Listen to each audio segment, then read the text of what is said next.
Item ಯಾವುದೇ ಇರಲಿ try ಮಾಡಿ ಆಚಿ ಚಿಕನ್ ಮಸಾಲಾ. ಶಾಸಕ ವಿನಯ್ ಕುಲಕರ್ಣಿ ಸೇರಿ 17 ಜನ ದೋಷಿ ಅಂತ ಪ್ರಕಟ ಆಗಿದೆ. ಇದರ ಬೆನ್ನಲ್ಲೇ ಹೋರಾಟಗಾರ ಬಸವರಾಜು ಕೊರವರ ಪತ್ನಿ ಸುಮಂಗಲಾ ಪ್ರತಿಕ್ರಿಯೆ ಕೊಟ್ಟಿದ್ದಾರೆ.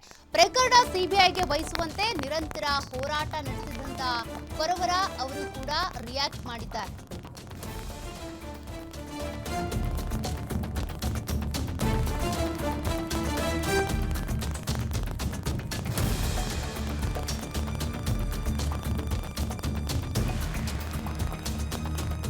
ಬಸವರಾಜು ಕೊರವರ ನಿರಂತರ ಹೋರಾಟಕ್ಕೆ ಜಯ ಸಿಕ್ಕಿದೆ. ಬಸವರಾಜು ಕೊರವರಗೆ ನಿರಂತರವಾಗಿ ಬೆದರಿಕೆ ಕರೆ ಬರ್ತಾ ಇದೆ.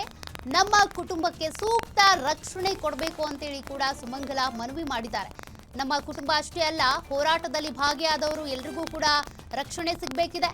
ನಿನ್ನೆಯಿಂದಲೇ ಪೊಲೀಸರು ನಮ್ಮ ಮನೆಗೆ ಭದ್ರತೆ ಕೊಟ್ಟಿದ್ದಾರೆ. ಹೋರಾಟಗಾರ ಬಸವರಾಜು ಕೊರವರ ಪತ್ನಿ ಸುಮಂಗಲಾ ಹೇಳಿಕೆ ಕೊಟ್ಟಿದ್ದಾರೆ. ಈಗಾಗಲೇ ದೋಷಿಗಳು ಅಂತ ಸಾಬೀತಾಗಿದೆ, ಇನ್ನೇನು ಶಿಕ್ಷೆ ಪ್ರಕಟ ಆಗೋದಿದೆ. ಅದರ ಬೆನ್ನಲ್ಲೇ ಹೇಳಿಕೆ ಕೊಟ್ಟಿದ್ದಾರೆ.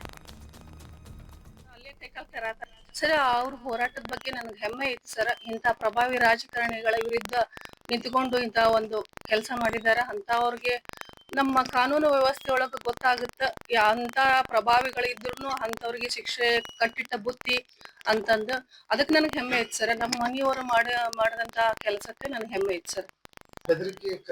ಬೆದರಿಕೆ ಕರೆಗಳಂತೂ ಸಾಕಷ್ಟು ಬರ್ತಾ ಬಂದಾವ್ ಸರ್. ಹಂಗಾಗಿ ನಮಗೂ ಸ್ವಲ್ಪ ಹೆದರಿಕೆ ಅನಿಸ್ತದೆ ಸರ್. ಯಾಕಂದ್ರೆ ರಾಜ್ಯದೊಳಗೆ ಆಗ್ತಿರುವಂತ ಇಂಥ ಕೃತ್ಯಗಳನ್ನ ನೋಡ್ಕೊತ ಬಂದೇವಿ ನಾವು ದಿನಾನು. ಹಂಗಾಗಿ ಸ್ವಲ್ಪ ಹೆದರಿಕೆ ಅನಿಸ್ತದೆ ಸರ್. ಯಾಕಂದ್ರೆ ನಮ್ದು ಕುಟುಂಬ ಮಕ್ಕಳು ನಾವು ಇರ್ತೀವಲ್ಲ, ಗೃಹಿಣಿ ನಾವು. ಹೆದರಿಕೆ ಅನಿಸ್ತದೆ ಸರ್. ಓಕೆ, ಧನ್ಯವಾದಗಳು ಹೇಳಕ್ ಇಷ್ಟಪಡ್ತೀನಿ ಪೊಲೀಸರಿಗೆ.